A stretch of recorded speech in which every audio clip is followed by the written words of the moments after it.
യേശയ്യാ പ്രവാചകന്റെ ഗ്രന്ഥം ദൈവപിതാവിൻ്റെ സർവാധിപത്യത്തെയും അവിടുത്തെ പരിശുദ്ധിയെയും ഉദ്ഘോഷിക്കുന്ന ഒരു ഉത്കൃഷ്ട പ്രവചന സമാഹാരമാകുന്നു. മനുഷ്യകുലത്തെ വീണ്ടെടുക്കുന്നതിനായി പീഡിതനായ ദാസനായി ആഗതനാകുന്ന പുതിയ നിയമത്തിലെ മിശിഹായെക്കുറിച്ചുള്ള ദൈവിക വാഗ്ദാനം ഇതിൽ അതിസ്പഷ്ടമായി പ്രതിധ്വനിക്കുന്നു. അനുഷ്ഠാനങ്ങളിലെ ബാഹ്യമായ ആചാരങ്ങൾക്കല്ല, അന്തരംഗത്തിലെ സത്യസന്ധതയ്ക്കാണ് പ്രാധാന്യമെന്ന് യേശയ്യാ പ്രവാചകൻ ആവർത്തിച്ച് നമ്മെ ഓർമ്മിപ്പിക്കുന്നു. ആത്മീയ അന്ധതയും സ്വയം പര്യാപ്തതയും മനുഷ്യനെ അധപതനത്തിലേക്ക് നയിക്കുന്നുവെന്നും ദൈവത്തിൻ്റെ വഴികൾ നമ്മുടേതിനേക്കാൾ അത്യുന്നതങ്ങളിലാണെന്നും പ്രവാചകൻ ഓർമ്മിപ്പിക്കുന്നു. നീതി പുനഃസ്ഥാപിതമാകുന്ന ഒരു നവലോക സൃഷ്ടിയുടെ പ്രത്യാശ വിശ്വാസികളെ ദൈവത്തിലേക്ക് തിരിച്ചു വിളിക്കുമ്പോൾ കർത്താവിനെ പരിത്യജിക്കുന്നവർക്ക് മുന്നിൽ കണിശമായ താക്കീതും മുഴങ്ങുന്നു. വരാനിരിക്കുന്ന കാലത്തെ നേരിടുവാൻ ഹൃദയത്തിൽ നിന്നുള്ള യഥാർത്ഥ പശ്ചാത്താപമാണ് ദൈവം നമ്മിൽ നിന്ന് ആവശ്യപ്പെടുന്നത്. സഹോദരങ്ങളെ, ക്രിസ്തുവിൻ്റെ ആഗമനം ആസന്നമായിരിക്കുന്നു. നാം എല്ലാവരും ജാഗ്രതയോടെയും ഒരുക്കത്തോടെയും ഇരിക്കേണ്ട സമയമാണിത്. കർത്താവെ, ജീവൻ നൽകുന്ന അങ്ങയുടെ വചനങ്ങളിലൂടെ ഞങ്ങളെ ജ്ഞാനം നൽകി നിറയ്ക്കണമേ. ഇതാ ഞങ്ങൾ സന്നദ്ധരായിരിക്കുന്നു. യേശയ്യായുടെ പുസ്തകം അധ്യായം 24. ഭൂമിയുടെ മേൽ വിധി. കർത്താവ് ഭൂമിയെ ശൂന്യവും വിജനവും ആക്കി തീർക്കും. അവിടുന്ന് അതിൻ്റെ ഉപരിതലത്തെ ഞെരിച്ച് അതിലെ നിവാസികളെ ചിതറിക്കും.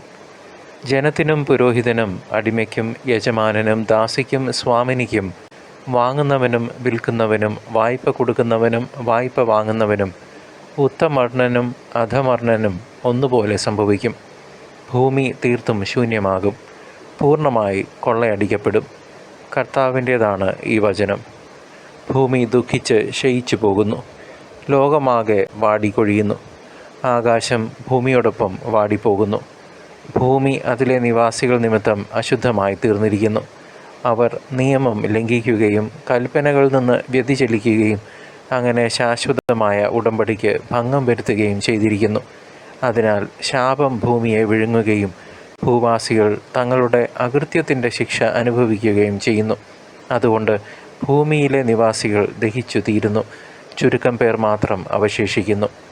വീഞ്ഞ് വിലപിക്കുകയും മുന്തിരി വാടുകയും ചെയ്യുന്നു.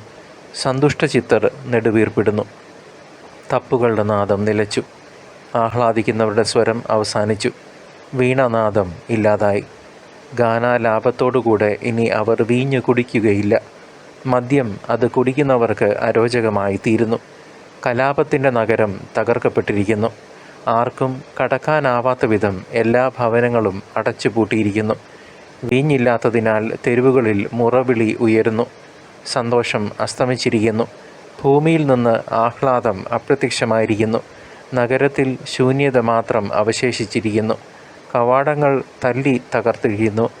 ഒലിവ് തല്ലുന്നത് പോലെയും മുന്തിരിപ്പഴം പറിച്ചു തീർന്നിട്ട് കാല പെറുക്കുന്നത് പോലെയുമായിരിക്കും ഭൂമിയിൽ ജനതകളുടെ ഇടയിൽ സംഭവിക്കുക. അവർ സ്വരമുയർത്തി സന്തോഷഗാനം ആലപിക്കുന്നു. പടിഞ്ഞാറ് നിന്ന് അവർ ആർത്ത് വിളിച്ച് കർത്താവിൻ്റെ മഹിമയെ പ്രകീർത്തിക്കുന്നു. അതിനാൽ കിഴക്കും കർത്താവിനെ മഹത്വപ്പെടുത്തുവീൻ, തീരപ്രദേശത്തും ഇസ്രായേലിൻ്റെ ദൈവമായ കർത്താവിൻ്റെ നാമത്തെ മഹത്വപ്പെടുത്തുവീൻ. നീതിമാനായ ദൈവത്തിൻ്റെ മഹത്വത്തെ സ്തുതിക്കുന്ന കീർത്തനങ്ങൾ ഭൂമിയുടെ അതിർത്തികളിൽ നിന്ന് ഉയരുന്നു. എന്നാൽ ഞാൻ പറയുന്നു, ഞാൻ തളരുന്നു, ഞാൻ ക്ഷയിച്ചു പോകുന്നു, എനിക്ക് ദുരിതം. വഞ്ചകൻ വഞ്ചനയോടെ പെരുമാറുന്നു, വഞ്ചകൻ തികഞ്ഞ വഞ്ചനയോടെ പെരുമാറുന്നു. ഭൂവാസികളെ, ഭീതിയും ചതിക്കുഴിയും കെണിയുമാണ് നിങ്ങളെ കാത്തിരിക്കുന്നത്. ഭീകര ശബ്ദം കേട്ട് ഓടിപ്പോകുന്നവർ കുഴിയിൽ വീഴും, കുഴിയിൽ നിന്ന് കയറുന്നവർ കെണിയിൽപ്പെടും. ആകാശജാലകങ്ങൾ തുറക്കപ്പെട്ടിരിക്കുന്നു, ഭൂമിയുടെ അടിസ്ഥാനങ്ങൾ വിറകൊള്ളുന്നു. ഭൂമി നിശേഷം തകർക്കപ്പെട്ടിരിക്കുന്നു, അത് ഛിന്ന ഭിന്നമായി, അത് പ്രകമ്പനം കൊള്ളുന്നു. ഭൂമി ഉന്മത്തനെ പോലെ ആടി ഉലയുന്നു, കുടിൽ പോലെ ഇളകിയാടുന്നു. അത് താങ്ങുന്ന അകൃത്യം അത്ര ഭാരമേറിയതാണ്. അത് വീഴുന്നു, ഇനി എഴുന്നേൽക്കുകയില്ല. അന്ന് കർത്താവ് ആകാശ സൈന്യത്തെ ആകാശത്തിലും ഭൂപതികളെ ഭൂമിയിലും ശിക്ഷിക്കും. അവരെ ശേഖരിച്ച് ഇരുട്ടറയിൽ തടവുകാരായി സൂക്ഷിക്കും. അവരെ തടവറയിൽ അടയ്ക്കുകയും അനേകം ദിവസങ്ങൾക്ക് ശേഷം ശിക്ഷിക്കുകയും ചെയ്യും. അപ്പോൾ ചന്ദ്രൻ ഇരുളുകയും സൂര്യൻ മുഖം പൊത്തുകയും ചെയ്യും. എന്തെന്നാൽ സൈന്യങ്ങളുടെ കർത്താവ് സിയോൻ പർവ്വതത്തിൽ ഭരണം നടത്തും. ജെറുസലേമിലും അതിൻ്റെ ശ്രേഷ്ഠന്മാരുടെ മുൻപിലും തൻ്റെ മഹത്വം അവിടുന്ന് വെളിപ്പെടുത്തും. പ്രിയ ദൈവജനമേ, ദൈവജനത്തിന് മേൽ വന്നേക്കാവുന്ന വലിയൊരു പ്രഹരത്തെക്കുറിച്ചുള്ള മുന്നറിയിപ്പാണ് യേശയ്യാ 24 അധ്യായത്തിൽ നമ്മൾ പ്രധാനമായും കാണുന്നത്.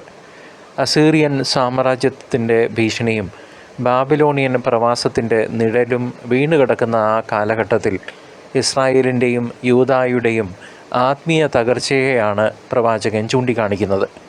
രാജാക്കന്മാരുടെ രാഷ്ട്രീയ ചതിക്കുഴികളും വിഗ്രഹാരാധനയും മൂലം ജനങ്ങൾ കർത്താവിൽ നിന്നകന്നപ്പോൾ ഭൂമി മുഴുവൻ ശൂന്യമാകുമെന്ന കഠിനമായ സന്ദേശമാണ് ദൈവം നൽകുന്നത്. അക്കാലത്തെ രാജാക്കന്മാരായ ആഹാസിനോടും ഹെസക്കിയായോടും സഖ്യങ്ങളിലല്ല, ദൈവത്തിലാണ് ആശ്രയിക്കേണ്ടതെന്ന് യേശയ്യാ ഉറക്കെ വിളിച്ചു പറഞ്ഞു. ലോകം മുഴുവൻ ഒരുപോലെ വിധിക്കപ്പെടുമെന്നും പാവപ്പെട്ടവനെന്നോ പണക്കാരനെന്നോ വ്യത്യാസമില്ലാതെ സകലരും ദൈവത്തിനു മുൻപിൽ നിൽക്കേണ്ടി വരുമെന്നും ഈ ഭാഗം ഓർമ്മിപ്പിക്കുന്നു. ഇസ്രായേൽ ജനതയുടെ ലംഘനങ്ങളും നിത്യമായ ഉടമ്പടി അവർ ലംഘിച്ചതുമാണ് ഈ വലിയ വിനാശത്തിന് പ്രധാന കാരണമായതെന്ന് നമ്മൾ ഇവിടെ തിരിച്ചറിയുന്നു. ദൈവജനമേ, ഈ അധ്യായത്തിൽ യേശയ്യാ പ്രവാചകൻ വെറുമൊരു പ്രവചനം നടത്തുകയല്ല, മറിച്ച് തൻ്റെ ജനത്തിൻ്റെ ദുരവസ്ഥ കണ്ട് ഉള്ളുരുകി കരയുന്ന ദർശകനായാണ് കാണപ്പെടുന്നത്. എനിക്ക് നാശം, എനിക്ക് അയ്യോ കഷ്ടം എന്ന് വിലപിക്കുന്ന പ്രവാചകൻ അധർമ്മം നിറഞ്ഞ ലോകത്തോടുള്ള തൻ്റെ കഠിനമായ രോഷവും അതേസമയം സഹതാപവും പ്രകടിപ്പിക്കുന്നു. ദൈവത്തിൻ്റെ വിധി നടപ്പിലാകുമ്പോൾ സകല സന്തോഷങ്ങളും അസ്തമിക്കുമെന്നും വീഞ്ഞ് കയ്പുള്ളതാകുമെന്നുമുള്ള സത്യം വലിയ ധൈര്യത്തോടെയാണ് അദ്ദേഹം ജനത്തോട് വിളിച്ചു പറയുന്നത്. അധികാരത്തിൻ്റെ ഉന്നതിയിൽ ഇരിക്കുന്നവരും സാധാരണക്കാരും ഒരുപോലെ ദൈവത്തിൻ്റെ നീതിക്ക് മുൻപിൽ വിറയ്ക്കുമെന്ന് അദ്ദേഹം അസന്നിഗ്ധമായി പ്രഖ്യാപിക്കുന്നു. പ്രവാചകൻ്റെ ഈ വാക്കുകൾ ദൈവത്തോടുള്ള അദ്ദേഹത്തിൻ്റെ അചഞ്ചലമായ ഭക്തിയും ജനത്തോടുള്ള കരുതലും ഒരേപോലെ വെളിപ്പെടുത്തുന്നു. തൻ്റെ ചുറ്റുമുള്ള സകലതും തകരുമ്പോഴും കർത്താവിൻ്റെ മഹത്വം ഉദിച്ചുയരുമെന്ന ദൃഢനിശ്ചയമാണ് ഈ അധ്യായത്തിൽ യേശയ്യായെ നയിക്കുന്നത്. പ്രിയ സഹോദര സഹോദരി, ഇന്നത്തെ നമ്മുടെ ആധുനിക ലോകത്തിന് ഈ പുരാതന വചനങ്ങൾ നൽകുന്ന പാഠങ്ങൾ വളരെ വലുതും അർത്ഥവത്തുമാണ്. കർത്താവ് ആദിയും അന്തവുമാണ്.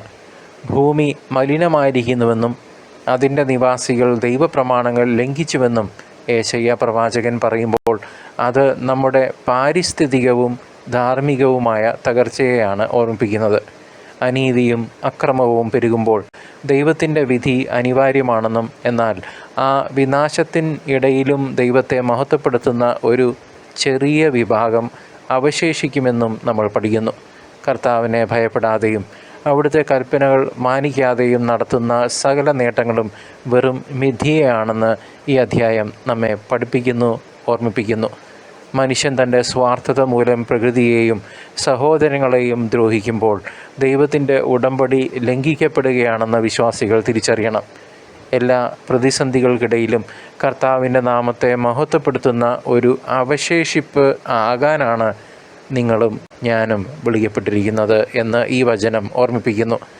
ദൈവത്തിൻ്റെ വിധി എന്നത് വെറുമൊരു ശിക്ഷയല്ല, മറിച്ച് ലോകത്തെ പാപത്തിൽ നിന്ന് ശുദ്ധീകരിക്കുന്ന ഒരു പ്രക്രിയയാണ്.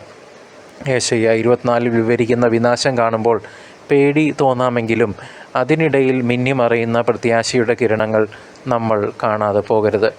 കടലിൻ്റെ പടിഞ്ഞാറ് ഭാഗത്തു നിന്നും കിഴക്കു നിന്നും കർത്താവിൻ്റെ മഹത്വത്തെ കീർത്തനം ചെയ്യുന്ന ശബ്ദം കേൾക്കുമെന്ന് പ്രവാചകൻ പ്രത്യാശിക്കുന്നു. ന്യായവിധിക്ക് ശേഷം സിയോൻ പർവ്വതത്തിലും ജെറുസലേമിലും കർത്താവ് രാജാതി-രാജനായി വാഴുമെന്ന വാഗ്ദാനം വലിയൊരു ആശ്വാസമാണ് നമ്മൾക്കോരോരുത്തർക്കും നൽകുന്നത്. പാപത്തെ വെറുക്കുന്ന ദൈവം പശ്ചാത്തപിക്കുന്നവനെ ചേർത്ത് പിടിക്കുമെന്ന കരുണയുടെ സന്ദേശം ഈ വരികൾക്കിടയിൽ ഒളിഞ്ഞിരിപ്പുണ്ട്. കർത്താവിൻ്റെ വിധി തീർച്ചയായും വരും, എന്നാൽ ആ വിധിയിലൂടെ പുതിയൊരു പ്രഭാതം ഉദിക്കുമെന്ന് വിശുദ്ധ ഗ്രന്ഥം നമ്മോട് അരുളി ചെയ്യുന്നു. വേദപുസ്തകത്തിലെ ഒരു വാക്കും വള്ളിയോ പുള്ളിയോ വ്യത്യാസമില്ലാതെ നിറവേറപ്പെടും എന്ന് നാം തിരിച്ചറിയണം. യേശുക്രിസ്തുവിൻ്റെ രണ്ടാം വരവിനെക്കുറിച്ച് നാം ചിന്തിക്കുമ്പോൾ യേശയ്യാ പ്രവാചകൻ്റെ ഈ വാക്കുകൾ വളരെ ഗൗരവത്തോടെ കാണേണ്ടതാണ്. ഭൂമി ഉലയുകയും ലോകം തലകീഴായി മറിയുകയും ചെയ്യുന്ന അവസ്ഥ ക്രിസ്തുവിൻ്റെ ആഗമനത്തിന് മുന്നോടിയായുള്ള അടയാളങ്ങളായി പുതിയ നിയമത്തിലും വിവരിക്കുന്നുണ്ട്. ലോകാന്ത്യത്തെക്കുറിച്ചുള്ള ചിന്ത നമ്മെ ഭയപ്പെടുത്താനല്ല, മറിച്ച് ഏത് നിമിഷവും കർത്താവിനെ എതിരേൽക്കാൻ ഒരുങ്ങിയിരിക്കാനാണ് നമ്മെ ഓരോരുത്തരെയും പ്രേരിപ്പിക്കേണ്ടത്. ദുഷ്ടതയുടെ കോട്ടകൾ തകരുകയും ദൈവത്തിൻ്റെ രാജ്യം പൂർണ്ണമായി സ്ഥാപിതമാവുകയും ചെയ്യുന്ന ആ മഹത്തായ ദിവസത്തിനായി നമുക്ക് കാത്തിരിക്കാം. നമ്മുടെ ജീവിതം വിശുദ്ധിയിലും പ്രാർത്ഥനയിലും ഉറപ്പിച്ചു നിർത്തിയാൽ ആ വിധി ദിവസം നമുക്ക് സന്തോഷത്തിൻ്റെ ദിനമായി മാറും. കർത്താവ് മഹത്വത്തോടെ വരുന്നു എന്ന ഉറപ്പായ സത്യം നമ്മുടെ വിശ്വാസത്തിന് കൂടുതൽ കരുത്തു പകരട്ടെ. ദൈവത്തിൻ്റെ അനന്തമായ കരുണയിൽ ആശ്രയിച്ച് അവിടുത്തെ മഹത്വത്തിനായി ജീവിക്കുമെന്ന് നമുക്ക് ഉറച്ച തീരുമാനമെടുക്കാം.